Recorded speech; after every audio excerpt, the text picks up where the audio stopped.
glad that we still go to a church that no matter what's going on in this outside world, we don't give in to their opinions, but we stay true to the fact that Jesus is God and that we worship him, that we are made to worship. Some days I just hate getting things stolen from me.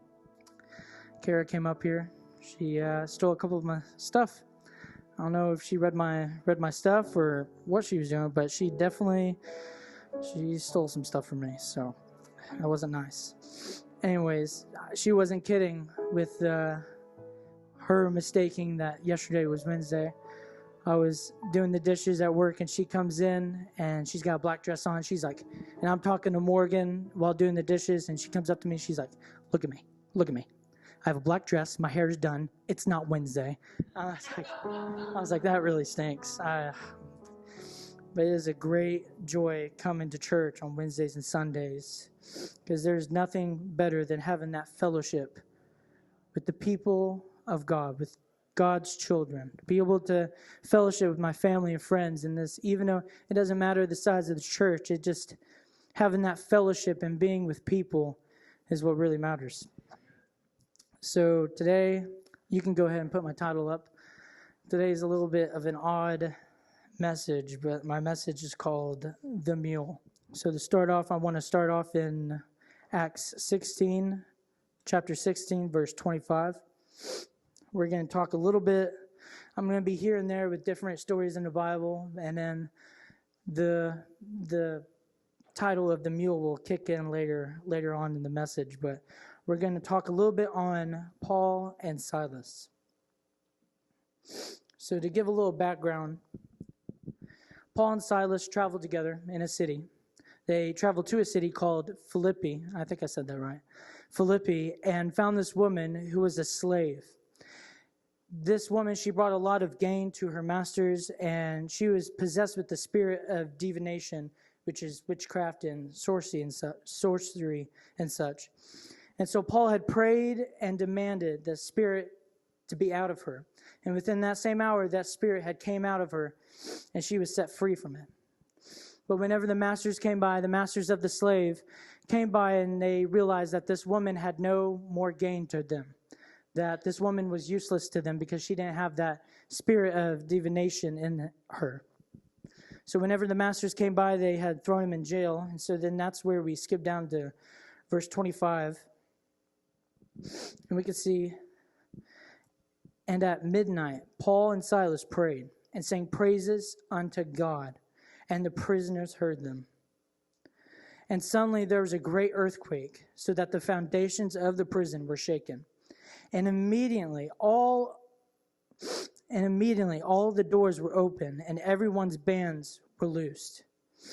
And the keeper of the prison, awaking out of his sleep, and seeing the prison doors open, he drew out his sword and would have killed himself, supposing that the prisoners had been fled. But Paul cried out with a loud voice, saying, do thyself no harm, for we are all here. Then he called for a light and sprang in and came trembling and fell down before Paul and Silas and brought them out and said, sirs, what must I do to be saved? And they said, believe on the Lord Jesus Christ, and thou shalt be saved and thy house. And it goes on later to be talking about how they baptized him and they saved him from an eternal hell. When you read back on that verse, 25, and at midnight, Paul and Silas prayed and sang praises unto God, and the prisoners heard them. We could see that they got thrown in jail, but yet they still gave praise. Even in their darkest time, even in their lowest time, they still gave praise to God. Because a lot of people, we go through different quote-unquote prisons in our life. Because like Paul and Silas, they not only helped someone, they helped that lady with the spirit of divination, but then they also got thrown in jail right after. And instead of worrying, instead of trying to figure out all by themselves how they're going to get out of that prison, they just immediately begin to praise God. we need to keep God at the head front of whatever we're going through, whatever situation we're going in. I realized the other day that it is so easy. It is so easy to lose hope or joy in the middle of our circumstances.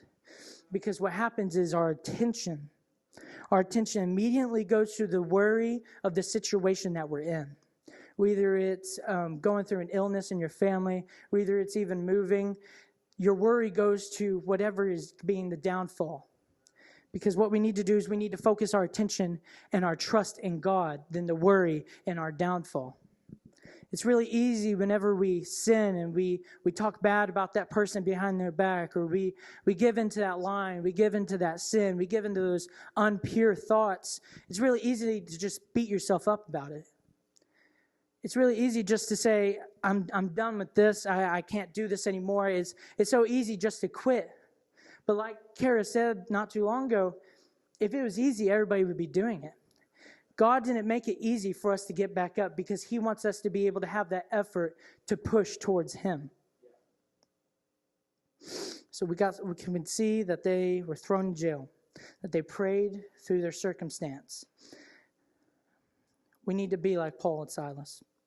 We need to remember that our trust is in God during our circumstances. That I may be having grief and loss in my situation, but I'm going to praise him. I may have some family issues, and I may not be getting along with my family, but I'm going to praise his name. That I may be in a financial struggle, but I'm still going to praise his name.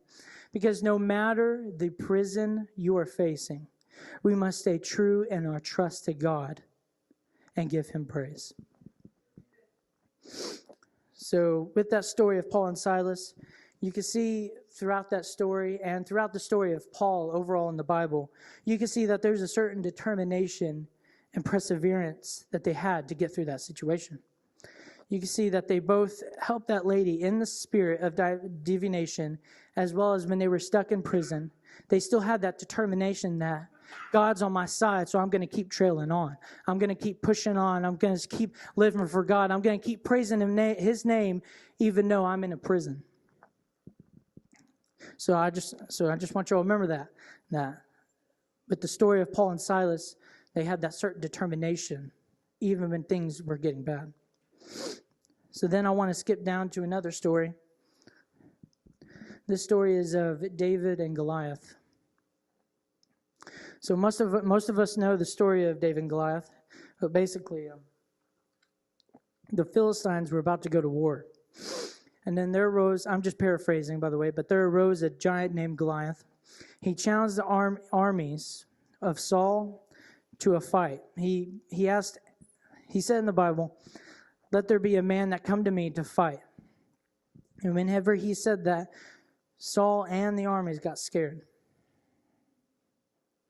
So there's David. David was a young man, a young boy, and he was minding his own business, just feeding his father's sheep. And so then he was told to go to the battlefield to help and to feed them with all this food. And so while people are afraid of David, or afraid of Goliath, David wonders who this giant is. He doesn't be afraid like everyone else. He just steps out and he wonders. Because sometimes even questions in your head can be an act of faith, because you're questioning why everyone's doing left while you know you should be doing the right. And he wonders who the giant is. He wonders what will happen if someone defeats him. And so he steps out in faith and he tells Saul he will fight. Saul told him he's just of youth, and that David reminded him of the lion and the bear that he had killed. David tells him how God delivered him out of the hands of the lion and the bear, and that whatever the fight is with Goliath, that it's in God's hands. See, it's so cool in the Bible. There's so many different little things and big things in the Bible with every story that you can learn from. And I guess it's just the more I read it and the more I study different stories, the more I can see just a little bit of a segment of a story can preach a whole message. And the fact that David had that courage to go to Saul and tell him that he was willing to fight. The fact that David told Saul that the fight of Goliath is in God's hands. That's really tough to do, because as humans, and as for me, what I have always done is I have always tried to figure the things out on my own. Whether it's physical things, or whether it's a mental thing, or whether it's just a blessing that I need, but I just try to figure out myself. We always try to rely on ourselves instead of giving it up to God. And that's something we need to try to work on, and which is tough, but sometimes taking a step out in faith is just trusting God. Sometimes taking a step out in faith is just giving your situation to God. So David went to Goliath. He told him that he may have a sword and a shield, but he has the Lord on his side. And then David got the famous sling, the famous stone, and he killed him. It is by God that stone hit Goliath. And it was only by God that he won that battle, and that he was able to get that sword and chop off Goliath's head.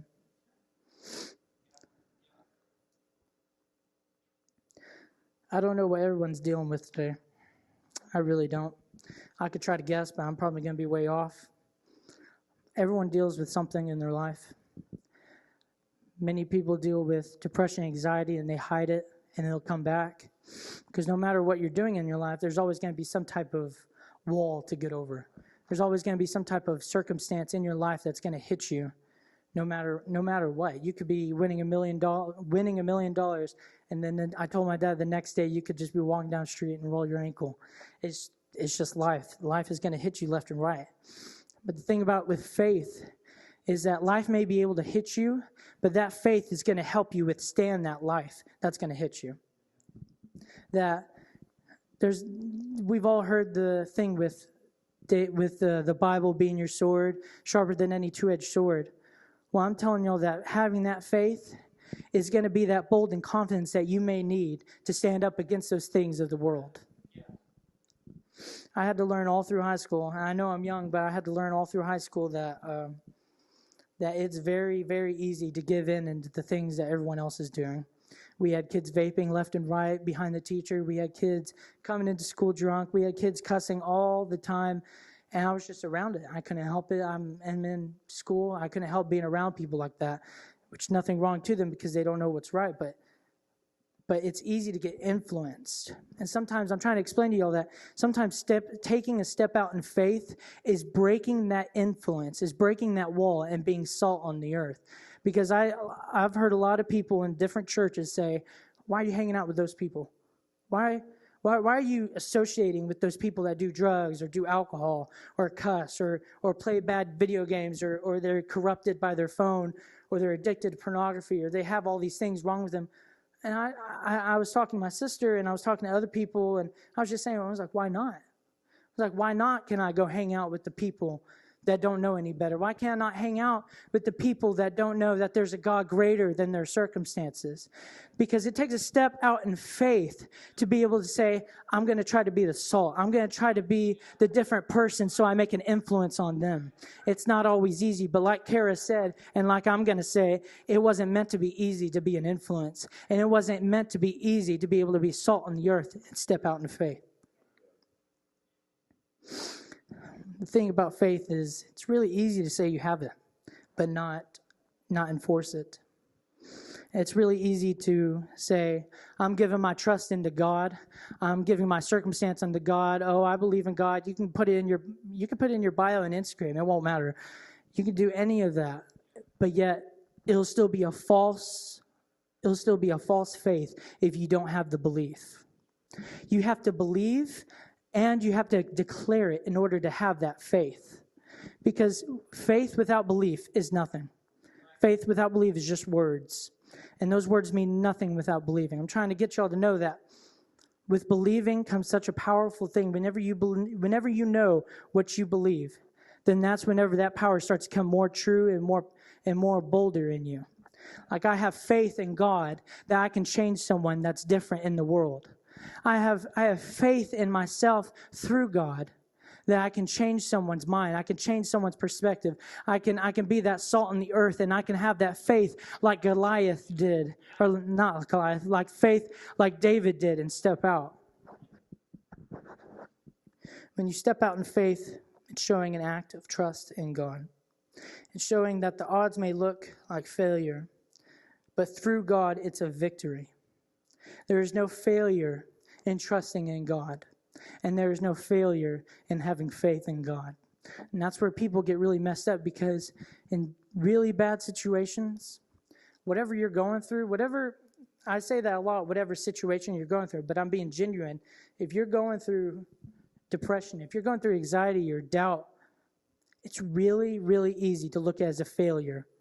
But we need to remember, whenever we have that trust and faith, that it's going to be a victory no matter what on the other end. That on the other end of that circumstance that you're going through, there's a victory. Because when you trust in God, you're trusting in victory. Because with God, there's victory. With God, there's freedom. And with God, there's justice. So these two stories I've told you all, they have very similar things in common. And one of the biggest things I found in common with these stories is the determination and the perseverance. David had that determination to step out. David had that determination to defeat Goliath and overcome that circumstance that Saul and the armies were going through. That Paul and Silas had that determination that no matter what the situation they were going through with being in prison, they were still going to praise God. They were still going to give him glory, even though they're in a little prison. And so there's many stories. I could just sit here for about an hour or even more telling you all the different stories with all the different people in the Bible that have been an overcomer, that have pushed through the things that they had went through. I wrote some of them down, but there's not a lot because if I just named them all, we would be here for a while. But one of them is Job. Like Jared said last Sunday, Job losing everything, but yet he praised God even when he questioned him. And then there's Moses with struggling to believe in himself in leading the people of Egypt. But you see at the end of that story, he led the people of Egypt out perfectly, that in perfect God's plan. And then there was Peter with denying Jesus 3 times, but yet he persevered and he was restored through God. There's Esther, I can't say the name, Esther, with struggling of speaking out in faith. There's Gideon with not believing in himself and not gaining the victory through God. And there's so many stories in the Bible, like I said, that have pushed through and that have been overcame with God and through God. But there was a certain determination and there was a certain perseverance that each and every one of them had. And one of the last stories I want to say is just about Jesus.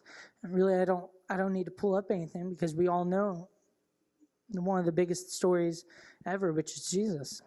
He went through so much doubt in the Bible whenever he was about to heal someone. There was always going to be someone doubting him before the healing. But yet whenever he did the healing, they would switch and turn sides and believe in him. Then there was the famous thing that we've all said, but we don't all take a credit to, that he took that crown of thorns on his head. That he took those beating after beating. He had such an unimaginable determination and endurance that I can never even imagine trying to comprehend. His endurance and determination was nothing but love for us. So that's what I'm trying to tell you all, that like with all the stories in the Bible and all the metaphors and all the people that you see go through things we try to relate to, but we don't realize that their determination and their endurance comes from somewhere or something. That endurance comes from God. And that determination only comes from God. And that's where the mule comes along. The mule is a symbol for hardiness and known for its work ethic. The mule a long time ago was known for traveling very long distances in snow, in the desert, in sharp rocks, in grass, in mud, in uphill, downhill, through valleys, through mountains. The mule was known for traveling through all different climates and terrain and weather. And then the mule was also known for carrying very heavy loads. They have endurance, perseverance, and determination. So what I've come to the conclusion is that when you think about it, y'all just got to bear with me on here, but when you think about it, some of these people in the Bible had that way of the mule. They had that tenacity of the mule. And whenever you really think about it, if you want to get closer to God, it's going to take a journey. It is not going to happen overnight. I used to think that all the time in middle school and high school, and sometimes I still get distracted by that little thought that, oh, it's fine, I'll pray and I'll wake up in the morning, I'll be even closer to God, it's fine. No. It is a journey that takes a long time. It's a journey that takes through weeks, through months, through years, if you want to try to get closer to God, because the journey on getting closer to God is never ending. Because not only is he so powerful that it's hard to be anything like him, but we are made of the flesh. We mess up every day. We mess up every week, every month, every year. And so whenever that long journey comes into play, I'm trying to tell y'all that along their journey, there's going to be slips in that mud. There's going to be slips in that ice. There's going to be slips in those rocks. You may twist your ankle along the way, but that's whenever you just get back up and keep pressing forward. That's where the way of the mule comes in handy. That's where the way of the mule and having the tenacity of the mule. We need to stop focusing on all the things in our life in this world, and we just need to focus on saying, I'm going to be like that mule. That no matter what's happening to me, I'm just going to keep trailing on. No matter the terrain or weather that's coming my way, I'm going to keep pressing on. I know what's modest and unmodest. I know what's clean and unclean, and I know that even if I fall, I'm going to keep getting back up and pressing towards God. I'm going to have the way of the mule.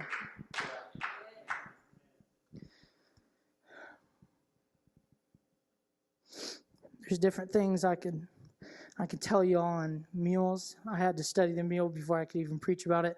I learned things I did not really care to learn, that mules are just weird animals in general.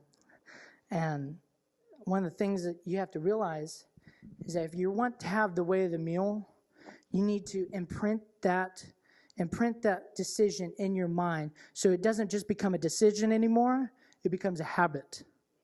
Because a habit is what builds a relationship in your life.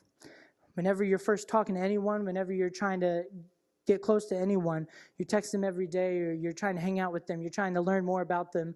Well, with creating a habit, it's doing it every day so it becomes a habit. So if you want that way of the mule, then you need to remember that the mule has that determination. The mule has a very big endurance for the long road. So it's going to be a long road, no matter who. If someone tells you it's going to be a short road, don't believe them, because it's going to be a long road until you die, because we're going to all trying to be like Jesus. So there's going to be things in your life that hit you left and right. And I know I'm young, and I've come quickly to realize that when I turned 18 and graduated, that life started hitting here and there a little bit. But we just got to have that mindset of a mule. That you may be dealing with that depression. You may be dealing with that anxiety or that mental health that you've been struggling with, but you just need to remember to keep trailing on. That I may be dealing with illness in my body or my family, or we may know another family that may be dealing with that illness, but we just need to keep trailing on. That I may have some spiritual warfare going on in my life, or my family may be having some spiritual warfare, but I'm going to keep trailing on. I may be weary. I may struggle with laziness in my prayer and fasting, but I'm going to keep trailing on. It's that fact of a habit that when you keep trailing on and you keep pushing towards God, that's the only thing that's going to help you become a better Christian, become a better you, is when you keep pushing towards God. So as I come to a close, there's just a couple things I'd like to say, and then we can pray and be done with. But whatever your situation in life, we need to have that way of the mule. I just wanted to make that known and clear to all of y'all as simply as I could. Is with marriage, I'm sure with marriage, with your job, with people in your life, there's going to be things that make you angry. And there's going to be things that are going to test you day by day. But when you have that tenacity of a mule, you're going to keep pressing towards him. So with the mule, with being like a mule, there's pathways and there's trails that you're going to be taking. And everybody knows this, that everybody has a journey and everybody has a pathway in life. But the thing about journeys your journey in life, and the thing about the pathways you take, is that you don't need to be getting caught up in your past and the people of your and the people and the failures of your past, because it can trip up in your present. Now, if you keep worrying about your past, if you keep focusing on your past and those past mistakes, those past things you could have done, you should have done, you're going to miss out on the growth that's in front of you. You're going to miss out on the opportunity to be able to grow and get closer to God in front of you. Then there's also, don't get distracted, look into the future. I have a really hard time with this because I do not like surprises. I like looking towards things. I like knowing that on July 28th we're going to the youth retreat. I like looking forward to things.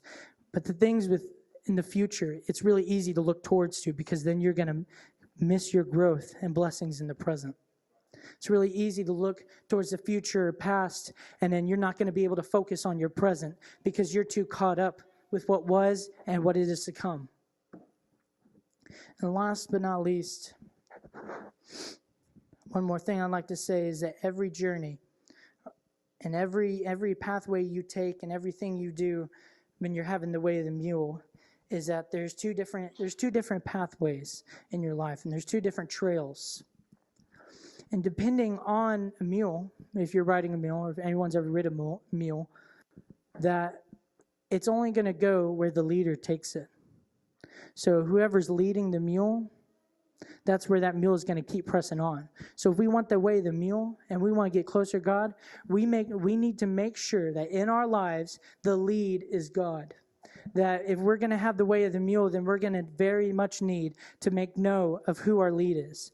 We need to make known who our lead is if we're going to have the way of the mule. Because if we have the way of the mule and we have that determination in the long run, we keep getting back up, we need to make sure it's for the right reasons. We need to make sure it's for the right person. And the only person we should have the way of the mule for is Jesus. The only reason we should be able to keep pressing and keep going is to God and for God. Because it's really easy to let some other things take lead over your life. It's really easy to let that phone, I just read not too long ago that your phone can either be your master or it can be your slave. And that really struck me deep because I've always loved being on my phone. I do a lot of different stuff on my phone. And I don't want that to be the lead in my life. We need to make known of what the lead is in our lives. Because it's really easy to let things of this world come lead in our lives. It's really easy to let influences come lead in our life. It's really easy to let all these things that are not of God come lead in our life. And that's where stepping out in faith comes in. Like I said earlier, with David and Goliath, he stepped out in faith and he trusted God. That's where we need to step out and make known who our lead is.